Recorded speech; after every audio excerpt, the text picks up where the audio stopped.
മൗനരാഗം. രചന, അവതരണം ഋതു. അമ്മയുടെയും അപ്പുവിൻ്റെയും വാക്കുകൾ കേട്ട് സ്തബ്ധയായി ശ്രീലക്ഷ്മി നിന്നു. ആരൊക്കെ എതിർത്താലും കൂടെയുണ്ടാകുമെന്ന് പ്രതീക്ഷിച്ച രണ്ടുപേർ. അവരാണ് നിഷ്കരുണം തള്ളിക്കളയുന്നത്. ശ്രീലക്ഷ്മി മുഖം പൊത്തി കരഞ്ഞുകൊണ്ട് നിലത്തേക്ക് ഊർന്നിരുന്നു. അതുകണ്ട് സാവിത്രിയുടെയും അപ്പുവിൻ്റെയും നെഞ്ചു കലങ്ങി. എങ്കിലും അവരത് സഹിച്ചു. അവിടെ കാണുന്ന കാര്യങ്ങൾ വിശ്വസിക്കാനാവാതെ തറഞ്ഞു നിൽക്കുകയായിരുന്നു വിജയൻ. തൻ്റെ മുന്നോട്ടുള്ള ജീവിതം ഇരുന്ന് കരയുന്നവളുടെ കാൽച്ചുവട്ടിലാണെന്ന് അയാൾക്കറിയാമായിരുന്നു. മാത്രമല്ല, ദേവൻ താഴെ കാത്തു നിൽക്കുന്നുണ്ട്. അയാളോട് എന്ത് മറുപടി പറയുമെന്നറിയാതെ ഭ്രാന്ത് വന്നു. നീ എന്ത് മണ്ടത്തരാണ് സാവിത്രി പറയുന്നത്? അതിന് മാത്രം ഇവിടെ ഒന്നും ഉണ്ടായിട്ടില്ല. ഇനി എന്തെങ്കിലും സംഭവിച്ചുവെങ്കിൽ തന്നെ നമ്മുടെ മോളല്ലേ, ക്ഷമിക്കേണ്ടത് നമ്മളല്ലേ. ഇവൾ പിഴച്ചു പോയാൽ എന്താ, സ്വീകരിക്കാൻ വേറെ ആൾക്കാരുണ്ട്. അയാളുടെ വാക്കുകൾ കാരിരുമ്പ് പോലെ ശ്രീലക്ഷ്മിയുടെ നെഞ്ചിൽ തറച്ചു. പിഴച്ചു പോയെന്ന്, മരിക്കുന്നതായിരുന്നു ഇതിലും ഭേദം എന്നവൾക്ക് തോന്നി. അത് കേട്ട എല്ലാവരുടെയും മുഖം വലിഞ്ഞു മുറുകി. ശ്രീഹരി മുഷ്ടി ചുരുട്ടി നിയന്ത്രിച്ചു. ഇവളുടെ കാര്യത്തിൽ വേറെ ആരും അഭിപ്രായം പറയണ്ട. ഇതെൻ്റെ മകൾ മാത്രമാണ്, നിങ്ങളുടെ അല്ല. സാവിത്രി മുഖം അമർത്തി തുടച്ചുകൊണ്ട് ശ്രീഹരിയുടെ മുന്നിൽ നിന്നു. നീ ആരാണെന്ന് എനിക്കറിയില്ല. നിങ്ങൾ തമ്മിലുള്ള ബന്ധം എനിക്കറിയില്ല. ഇനി ഇതുപോലൊരു മകളെ എനിക്ക് വേണ്ട. ഇവളെ ഞാൻ ഇവിടെ ഉപേക്ഷിച്ച് പോവാണ്. എന്ത് വേണേലും ചെയ്യാം. സ്വീകരിക്കുകയോ ഉപേക്ഷിക്കുകയോ കൊന്നുകളയുകയോ എന്ത് വേണമെങ്കിലും. പക്ഷേ എൻ്റെ വീടിൻ്റെ പടി ചവിട്ടരുത് ഇനി ഒരിക്കലും. ശ്രീഹരി എന്ത് മറുപടി പറയണമെന്നറിയാതെ അവരുടെ മുഖത്തേക്ക് നോക്കി. എന്നാൽ ആ കണ്ണുകളിൽ അവന് ദേഷ്യമോ വെറുപ്പോ കാണാൻ കഴിഞ്ഞില്ല. നിസ്സഹായതയായിരുന്നു, അപേക്ഷയായിരുന്നു. അപ്പു വന്ന് സാവിത്രിയെ ചേർത്ത് പിടിച്ചു. പതിയെ പുറത്തേക്ക് നടന്നു. വിജയന് ആകെ ഭ്രാന്ത് വരാൻ തുടങ്ങി. അവൾ അങ്ങനെയൊക്കെ പറയും, നിങ്ങൾ കാര്യാക്കണ്ട. ഇവളെ ഞാൻ കൊണ്ടുപോയിക്കൊള്ളാം. 2 ദിവസം കഴിയുമ്പോൾ ശരിയായിക്കോളും. അവസാന ശ്രമമെന്നോണം അയാൾ നിലത്തിരുന്ന് കരയുന്ന ശ്രീലക്ഷ്മിയുടെ കൈ പിടിക്കാനായി കുനിഞ്ഞു. എന്നാൽ അവളെ തൊടുന്നതിന് മുമ്പ് അയാളുടെ കയ്യിൽ ഒരു പിടി വീണു. തലയുയർത്തി നോക്കിയപ്പോൾ ശ്രീഹരിയുടെ തുറിച്ച കണ്ണുകളാണ് കണ്ടത്. തൽക്കാലം അത് വേണ്ട. ഇവളുടെ അമ്മ പറഞ്ഞത് കേട്ടല്ലോ. എന്തു വേണമെന്ന് ഞാൻ തീരുമാനിച്ചോളാം. വിജയന് ആ പറഞ്ഞത് ഇഷ്ടമായില്ല. അല്ലെങ്കിൽ തന്നെ നില തെറ്റി നിൽക്കുകയാണ്. പെണ്ണിനെയും കൊണ്ട് പോയില്ലെങ്കിൽ തൻ്റെ ശവം പോലും ബാക്കിയുണ്ടാവില്ല എന്ന് അയാൾക്ക് ഉറപ്പായിരുന്നു. അതിന് നീയാരാ ഞങ്ങളുടെ കാര്യത്തിൽ തീരുമാനമെടുക്കാൻ? എന്തധികാരം നിനക്ക്? മാറി നിൽക്കങ്ങോട്ട്. ഇവ സമ്മതിച്ചാലും ഇല്ലെങ്കിലും ഞാൻ കൊണ്ടുപോകും, വാശിയോടെ വിജയൻ പറഞ്ഞു. അത് വിട്. അത്രയും സമയം എല്ലാം കേട്ടുകൊണ്ട് നിന്ന അശോകൻ മുണ്ട് മാടി കുത്തിക്കൊണ്ട് മുന്നോട്ട് വന്നു. അമ്മാതിരി വർത്താനൊന്നും ഇവിടെ പറയണ്ട. ഈ കൊച്ചിൻ്റെ അമ്മ തന്നെയാണ് ഇനി അങ്ങോട്ട് വരണ്ട എന്ന് പറഞ്ഞത്. അമ്മയായ അവർക്കില്ലാത്ത അധികാരമൊന്നും രണ്ടാം അച്ഛനായ തനിക്കില്ലല്ലോ. ശ്രീലക്ഷ്മി എവിടേക്കും വരുന്നില്ല. താനിപ്പോൾ ചെല്ല്. അല്പം ഭീഷണിയോടെ തന്നെയാണ് ആ ശബ്ദം അവിടെ ഉയർന്നത്. എനിക്ക് മനസ്സില്ലെങ്കിലോ? ഇവളെ ഇത്രയും കാലം തീറ്റിപ്പോറ്റിയത് ഞാനാ. ചിലപ്പോൾ ഞാൻ ഇവളെ അങ്ങ് കൊല്ലും, അല്ലെങ്കിൽ ആർക്കെങ്കിലും വിൽക്കും. അത് ചോദിക്കാൻ ഒരു നായിൻ്റെ മക്കളും എൻ്റെ അടുത്തേക്ക് വരണ്ട.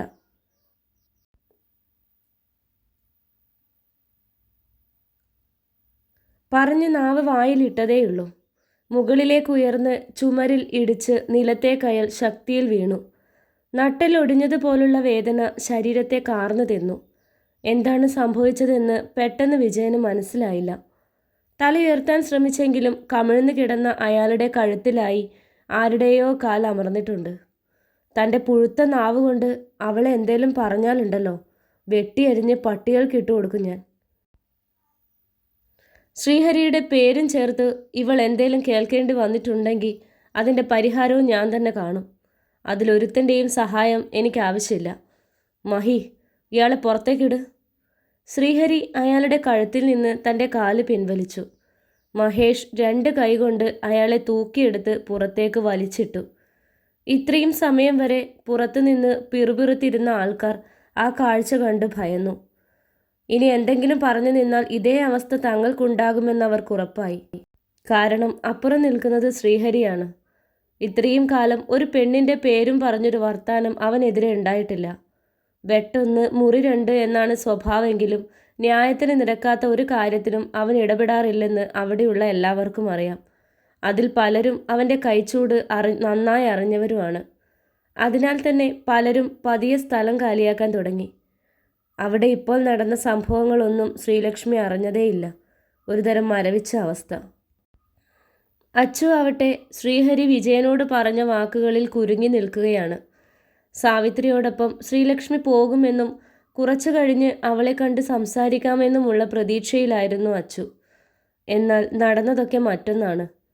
ശ്രീലക്ഷ്മിയിലേക്ക് നീളുന്ന ഓരോ കൈകളെയും തടയുന്ന ഹരിയുടെ മുഖഭാവം അവളെ ആശയക്കുഴപ്പത്തിലാക്കി. അപ്പോൾ തീരുമാനമൊക്കെ നിങ്ങൾ എടുക്കുമല്ലോ. ഞങ്ങൾ പോവാണ്. ഈ നാറിയ കേസിലൊന്നും എൻ്റെ മകൾ വലിച്ചിടാനാകില്ല. മകളുടെ കൈയും പിടിച്ച് മോഹനൻ പുറത്തേക്കിറങ്ങി. അപ്പോഴും അവളുടെ നോട്ടം ശ്രീഹരിയിൽ തന്നെയായിരുന്നു. തളർച്ചയോടെ താഴെയിരിക്കുന്ന ശ്രീലക്ഷ്മിയെ അവൾ ഒന്ന് നോക്കുക കൂടി ചെയ്തില്ല. അവളുടെ ഇരിപ്പ് കണ്ട് അശോകനും പവിത്രനും വല്ലാത്ത വേദന തോന്നി. ഡാ ഹരി, ഇനി പറ, എന്താ ഉണ്ടായത്? അവൻ അവരെ മാറ്റി നിർത്തി ഉണ്ടായ കാര്യങ്ങളെല്ലാം വിശദമായി പറഞ്ഞു കൊടുത്തു. അത് ശരി, അപ്പോൾ ആ കുട്ടിക്ക് എന്താണ് നിന്നോട് പറയാനുള്ളതെന്ന് ചോദിച്ചില്ലേ? ഇല്ല, അതിനു മുമ്പേ ചോദ്യം പറച്ചിലെല്ലാം പിന്നെ ആവാം. ഇപ്പം എന്താ ചെയ്യാന്ന് ആലോചിക്ക്. ഇതിപ്പോൾ എല്ലാവരും അറിഞ്ഞിട്ടുണ്ടാവും. അതൊരു പെങ്കൊച്ചല്ലേ, അങ്ങ് ചുമ്മാ വിടാനൊക്കുമോ? അതിനെന്തിനാ ചുമ്മാ വിടുന്നേ? ഹരിയേട്ടൻ്റെ വീട്ടിൽ കൊണ്ടുപോയി താമസിപ്പിക്ക്. അല്ലാതെ എന്താ ചെയ്യുക? ഈ സമയം കൊണ്ട് നാട്ടിലെല്ലാവരും ഇക്കാര്യം അറിഞ്ഞു കാണും. എന്തൊക്കെയാ പറഞ്ഞുണ്ടാക്കുവാന്ന് തമ്പുരാനറിയാം. ഇപ്പോൾ പെങ്ങള് ഏറ്റവും സേഫ് ഹരിയേട്ടൻ്റെ വീട്ടിലാവും. അല്ല, ഞാൻ പറഞ്ഞോന്നേ ഉള്ളൂ.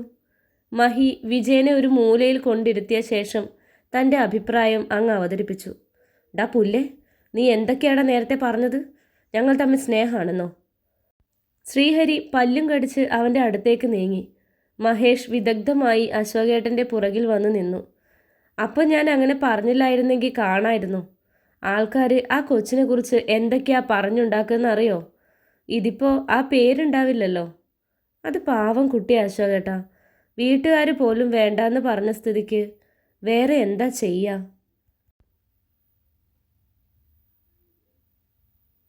എൻ്റെ വീട്ടിൽ കൊണ്ടുപോകാമെന്ന് വെച്ചാൽ ശ്രീമതി അവളുടെ വീട്ടിൽ പോയിരിക്കുക. അമ്മ ഒന്ന് വീടും. 2 ആഴ്ച കഴിയാതെ ഇങ്ങോട്ടൊരു വരവുണ്ടാവില്ല, അശോകൻ ആലോചനയോടെ പറഞ്ഞു. മറ്റു വഴിയൊന്നുമില്ല ഹരി. മഹി പറഞ്ഞതുപോലെ ഈ അവസ്ഥയിൽ നിന്റെ വീട്ടിൽ നിർത്തുന്നതാണ് നല്ലത്. അച്ചുവേട്ട, എനിക്ക് അവനൊരു തീരുമാനത്തിലെത്താൻ കഴിഞ്ഞില്ല. ഹരി, അശോകേട്ടൻ പറഞ്ഞതാണ് ശരി. ഇനി നീയാ പറയണ്ടേ. പവിത്രനും അതേ അഭിപ്രായമായിരുന്നു. പക്ഷെ അച്ചുവേട്ടാ, അവൻ സമ്മതിക്കുമോ എൻ്റെ കൂടെ വരാൻ? അല്ലെങ്കിൽ തന്നെ ആകെ തകർന്നിരിക്കുക. അതൊക്കെ നമുക്ക് ശരിയാക്കാം, നീ വാ. പവിത്രൻ റൂമിനകത്തേക്ക് കടന്നു. ശ്രീലക്ഷ്മി അപ്പോഴും അതേ ഇരിപ്പ് തന്നെയായിരുന്നു. എങ്ങോ നോക്കി. മുഖമാകെ വീങ്ങി വന്നിട്ടുണ്ട്. കവിൾത്തടങ്ങൾ ചുവന്നിരിക്കുന്നു. കരഞ്ഞതുകൊണ്ടാവണം കണ്ണുകൾ പാതി മാത്രമേ തുറക്കാൻ കഴിയുന്നുള്ളൂ. മോളെ. പവിത്രൻ്റെ വിളിയിൽ അവൾ മുഖമുയർത്തി നോക്കി. വളരെ ക്ഷീണത്തോടെ ചുമരിൽ കൈത്താങ്ങി എഴുന്നേറ്റു. ഇങ്ങനെയൊക്കെ ആയ സ്ഥിതിക്ക് മറ്റൊന്നും ആലോചിക്കാൻ നിൽക്കണ്ട. തൽക്കാലം ഹരിയുടെ വീട്ടിലേക്ക് പോകാം. എത്രാന്ന് വെച്ചിട്ടാ ഈ റൂമിലിരിക്കുക? നമുക്ക് അവിടെ പോയിട്ട് എന്താ വേണ്ടതെന്ന് വെച്ചാൽ ചെയ്യാം കേട്ടോ. വിഷമിക്കരുത്, ഞങ്ങളൊക്കെ ഉണ്ട്. അവളുടെ നിഷ്കളങ്കമായ മുഖം കണ്ടപ്പോൾ അയാൾക്ക് വല്ലാത്ത വാത്സല്യം തോന്നി. കുറച്ച് മണിക്കൂറുകൾ കൊണ്ട് തൻ്റെ ജീവിതത്തിൽ എന്തൊക്കെയാണ് നടന്നത് എന്ന് അവൾക്ക് ഓർക്കാൻ കൂടി കഴിഞ്ഞില്ല. അതിലേറ്റവും വേദന തോന്നിയത് അമ്മയുടെയും അപ്പുവിൻ്റെയും വാക്കുകളാണ്. എന്നാ പോവല്ലേ? അച്ചുവേട്ടാ, നിങ്ങൾ നടക്ക്. എനിക്ക് ഇവളോട് കുറച്ച് സംസാരിക്കാനുണ്ട്. അവർ തലകുലുക്കി പുറത്തേക്ക് നടന്നു. ആ റൂമിൽ അവർ 2 പേരും മാത്രമായി. അവൾ അപ്പോഴും തല താഴ്ത്തി നിൽക്കുകയാണ്. ഹരി അവളുടെ മുന്നിലേക്ക് ചെന്ന് നിന്നു. ഭയം കൊണ്ട് അവളുടെ കൈകാലുകൾ വിറയ്ക്കുന്നുണ്ടായിരുന്നു. തലയുയർത്തി ആ മുഖത്തേക്ക് നോക്കാൻ ശക്തി വന്നില്ല. ലക്ഷ്മി. ആ വിളിയിൽ അവളുടെ കണ്ണുകൾ പിടഞ്ഞു. അറിയാതെയാണെങ്കിലും അവനെ നോക്കിപ്പോയി. മഹി നേരത്തെ അങ്ങനെ പറഞ്ഞതിൽ എന്തെങ്കിലും സത്യമുണ്ടോ? നിനക്ക് എന്നോട്? ഞെട്ടലോടെ അവൾ ഇല്ലെന്ന് തലയാട്ടി. അവൻ കണ്ണുകൾ ഇറുക്കി അടച്ചു. ആർക്കു വേണ്ടിയാ നീ എന്നെ കാണാൻ വന്നത്? മറുപടി പറയാതെ അവൾ ദയനീയമായി നോക്കി നിന്നു. അവളിൽ നിന്നും മറുപടി കിട്ടില്ല എന്ന് ഉറപ്പുണ്ടായിരുന്നു. ശ്രീഹരി ആഞ്ഞൊന്ന് നിശ്വസിച്ചു. നിനക്ക് എൻ്റെ വീട്ടിൽ നിൽക്കാൻ പ്രയാസമുണ്ടോ? ഉണ്ടെങ്കിൽ ഞാൻ ഹോസ്റ്റലിലോ മറ്റോ ആക്കാം. പ്രയാസമില്ലെങ്കിൽ നിനക്ക് എത്ര കാലം വേണമെങ്കിലും അവിടെ നിൽക്കാം.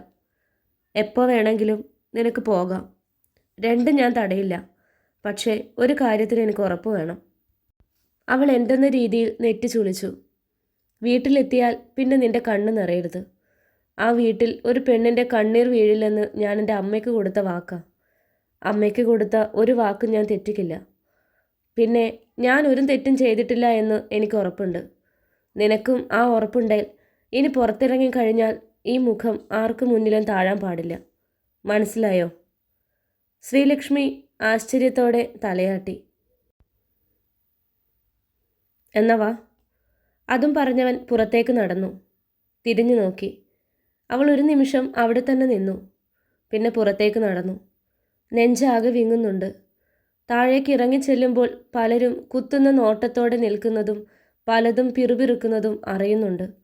ശ്രീഹരി ആരെയും നോക്കാതെ മുന്നോട്ട് നടന്നു. അവളെ സുഖിച്ചു മതിയായ പറയണേ. കൊണ്ടുപോവാൻ ആളുണ്ട്. എവിടെ നിന്നോ അമലിൻ്റെ പരിഹാസം നിറഞ്ഞ വാക്കുകൾ കാതിലേക്ക് തുളഞ്ഞു കയറി. ശ്രീലക്ഷ്മിയുടെ കാലുകൾ വെട്ടിയിട്ടതുപോലെ നിന്നു. അപമാനഭാരത്താൽ തല കുനിഞ്ഞു. ശ്രീഹരി പെട്ടെന്ന് തിരിഞ്ഞു നോക്കി. ലക്ഷ്മി. അവൻ്റെ ശബ്ദമുയർന്നപ്പോൾ ശ്രീലക്ഷ്മി ഞെട്ടലോടെ മുഖമുയർത്തി. അവളുടെ കണ്ണുകളിലേക്ക് നോക്കി തൻ്റെ വലതു കൈ ശ്രീഹരി നീട്ടി. ഒരാശ്വാസത്തിനെന്നോണം മറ്റൊന്നും ആലോചിക്കാതെ അവൾ തൻ്റെ ഇടതു കൈ അതിലേക്ക് ചേർത്ത് വച്ചു. ഉറപ്പോടെ കൈകൾ അമർത്തിപ്പിടിച്ച് അവൻ മുന്നോട്ട് നടന്നപ്പോൾ ശ്രീലക്ഷ്മി പിന്നെ തലതാഴ്ത്തിയില്ല. അത് കണ്ട പലരും മൂക്കത്ത് വിരൽ വെച്ചു. ആ കാഴ്ചകളൊക്കെ അവർക്ക് പുതുമയുള്ളതായിരുന്നു. ശ്രീഹരിയെ ഒരു പെണ്ണിൻ്റെ കൂടെ ഇതുവരെയും അവരാരും കണ്ടിട്ടില്ല. ചിലരൊക്കെ അതിന് ശ്രമിച്ചിട്ടുണ്ടെങ്കിലും അവനോടുള്ള പേടി നിമിത്തം എല്ലാവരും പിൻവാങ്ങുകയായിരുന്നു. അങ്ങനെയുള്ളൊരുത്തനാണ് എല്ലാവരുടെയും മുന്നിലൂടെ ഒരു പെണ്ണിൻ്റെ കൈപിടിച്ച് നടക്കുന്നത്. അതെല്ലാം കണ്ടുകൊണ്ട് ജിപ്സിയിലിരുന്ന ദേവൻ്റെ കണ്ണുകൾ എരിഞ്ഞു. സ്റ്റിയറിങ്ങിൽ കൈകൾ അമർന്നു. വായിലെ പാൻപരാഗ് പുറത്തേക്ക് വലിച്ചു തുപ്പി. ആദ്യമായാണ് ഒരു പെണ്ണ് കയ്യിൽ നിന്ന് വഴുതി പോകുന്നത്, അതും കിളി പോലൊരെണ്ണം. അവളെ കണ്ടുകൊണ്ടാണ് വിജയന് പൈസ കടം കൊടുത്തത് തന്നെ. എന്നാൽ ഇപ്പോൾ വേറെ ആരുടെയെങ്കിലും കയ്യിലായിരുന്നെങ്കിൽ വില പേശി വാങ്ങിയെടുത്തേനെ. എന്നാൽ അത് ശ്രീഹരിയാണ്. ഒന്നുകൊണ്ടും വിലയിടാൻ കഴിയാത്തവൻ, എന്നും തനിക്കെതിരെ മാത്രം നിൽക്കുന്നവൻ. പക്ഷേ അങ്ങനെ പിന്മാറാൻ പറ്റില്ലല്ലോ. അയാളുടെ ഉള്ളിൽ പകയെറിഞ്ഞു.